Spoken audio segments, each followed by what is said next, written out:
going to happen when Trump comes in? Is this conflict going to be full blown? I mean, well, what are your feelings right now about the Trump administration and its appointments? And are you hopeful that there will be some de-escalation and the ability for the Trump and his team to end these conflicts, resolve them in any way? Or you have been losing hope? I mean, Yeah, what's your I'm not take? very, of course, I was always pessimistic, and I think nothing has happened to significantly alter that.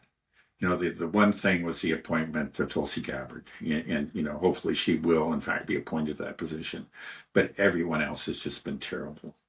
And the fact, as you pointed out recently, that with this really alarming escalation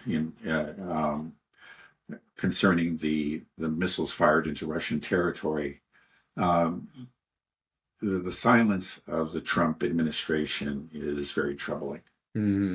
I've Yeah. heard the argument that, well, they've actually, maybe they're secretly contacting the Russians, and that's why they're not saying anything publicly. The thing is that actually a lot of the Trump nominees have been saying things publicly, and everything they've been saying is terrible.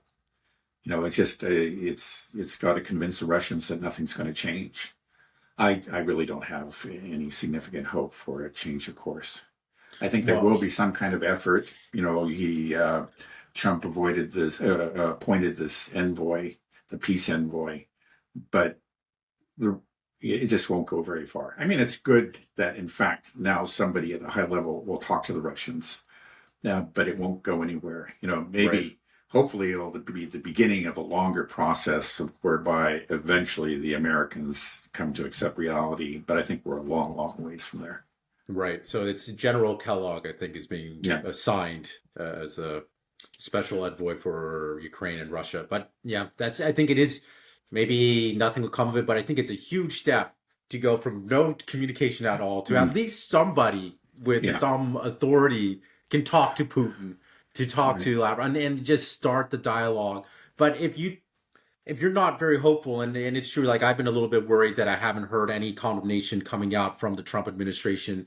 We said before that really what needs to be done is Trump needs to make it clear, state publicly, like we do not support this decision to strike into Russia. Things will change once I'm in power.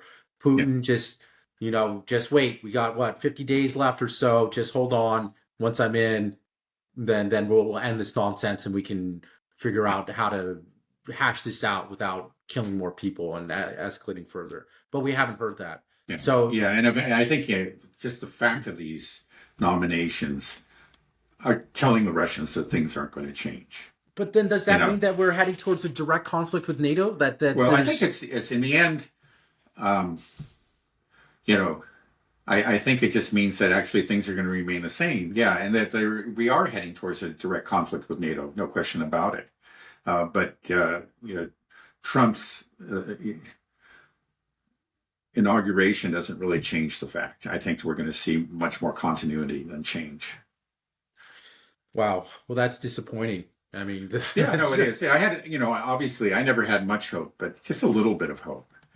Um, now, but now and your hope is gone down. Yeah, yeah, even less hope yeah, now. I'm down to where I was before. I don't expect any change.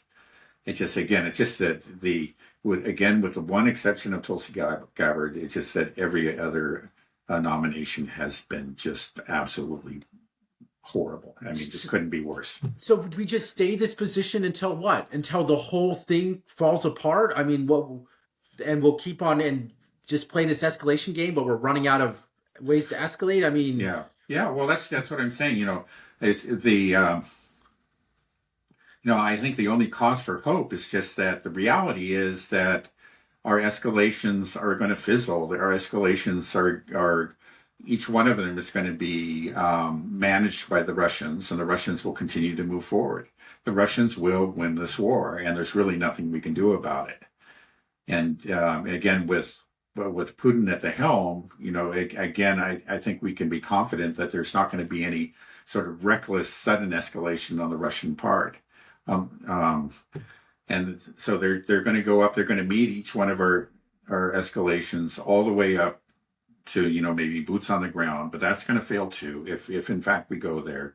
And then we're going to be looking into the nuclear abyss for a terrifying few moments. But I believe that we're going to step back at that point.